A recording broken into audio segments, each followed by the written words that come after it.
We are here today in honor of an Albany County veteran for the month of January. Mr. Persico. Joseph's skill as a communicator was honed during his Navy years as he protected sailors and the NATO shores from further invasion.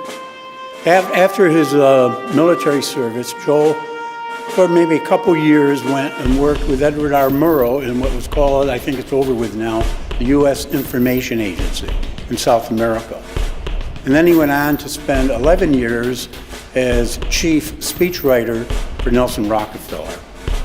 My association with Joe began not in person, but in a book I picked up many years before we met.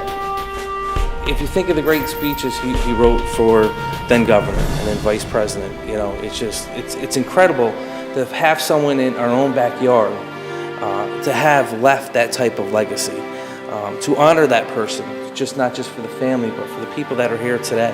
I also read that Joe put together, or Joe was a part of the Battlefield Commission that would go overseas and pay tribute as a dignitary for the United States to our cemeteries and our monument commissions overseas. And that also is something that's incredibly important. I mean, the idea that you came up and talked about going down to South America with Edward R. Murrow. How many of us went down to South America with Edward R. Murrow? How many of us were speechwriters through a governorship and a vice presidency for Nelson Rockefeller?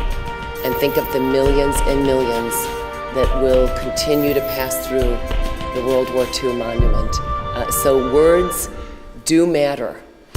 And his life, his legacy, his works will continue for so many.